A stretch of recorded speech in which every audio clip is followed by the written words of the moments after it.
Reject ಆಗಿದೆ. ಇದರಲ್ಲಿ APL ಕಾರ್ಡ್ದಾರರ ಪಾಲೆ ಹೆಚ್ಚು ಅನ್ನುವಂತಹ ಮಾಹಿತಿ ಲಭ್ಯ ಆಗಿದೆ. ಬಿಪಿಎಲ್, ಎಪಿಎಲ್ ಕಾರ್ಡ್ದಾರರಿಗೆ ಶಾಕಿಂಗ್ ನ್ಯೂಸ್. ತಿದ್ದುಪಡಿ ಅರ್ಜಿ ಹಾಕಿದ್ರಲ್ಲಿ ಈಗ 1 ಲಕ್ಷದಷ್ಟು ಅರ್ಜಿಗಳು ರಿಜೆಕ್ಟ್ ಆಗಿದೆ. 70% ಎಪಿಎಲ್ ಕಾರ್ಡ್ ರಿಜೆಕ್ಟ್ ಆಗಿದೆ.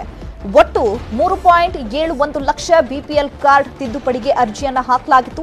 ಅದರಲ್ಲಿ 1.17 ಲಕ್ಷ ಅರ್ಜಿಗಳಷ್ಟೇ ಈಗ ಒಪ್ಪಿಗೆ ಕೊಟ್ಟಿದೆ. ನೀಡಿದ ಆಹಾರ ಇಲಾಖೆ ಒಪ್ಪಿಗೆಯನ್ನ ಕೊಟ್ಟಿರುವಂತದ್ದು. ಎಪಿಎಲ್ ಕಾರ್ಡ್ಗಳಲ್ಲಿ ಯಾಕೆಂದ್ರೆ ಸುಮಾರು ವರ್ಷದಿಂದ ಅವರು ಜಾಸ್ತಿ ಯಾರಾದ್ರೂ ಬರಲಿಲ್ಲ, ಕೇರ್ ಮಾಡಲಿಲ್ಲ, ಯೋಚನೆ ಮಾಡಲಿಲ್ಲ ಅವಾಗ ಈ ತಿದ್ದುಪಡಿ ಮಾಡಕ್ಕೆ. ಈಗಾಗಲೇ ಈ ಗೃಹಲಕ್ಷ್ಮಿ ಕಾರ್ಡ್ನಿಂದ ಎಲ್ಲರಿಗೂ ಎಸ್ಪೆಷಲಿ ಈಗ 2,000 ಪ್ರತಿಯೊಂದು ಈ ಹೆಣ್ಮಕ್ಳಿಗಾಗಲಿ ಸಿಗುತ್ತೆ.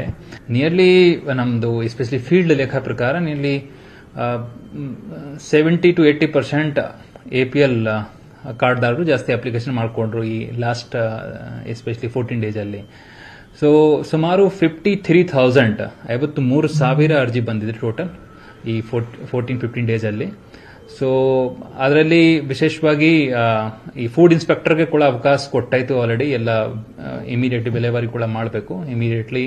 ಸೊ ಅದ್ರ ಬಿಟ್ಟು ಹಳೆ ಅರ್ಜಿ ಕೂಡ ನಮ್ಮ ಸಿಸ್ಟಮ್ ಅಲ್ಲಿ ಇತ್ತು. ಸೊ ಸುಮಾರು 3,18,000 ಹಳೆ ಗಣೇಶ ಮೂರ್ತಿ ತರುವ ವೇಳೆ ಮಚ್ಚು ಲಾಂಗ್ ಹಿಡಿದು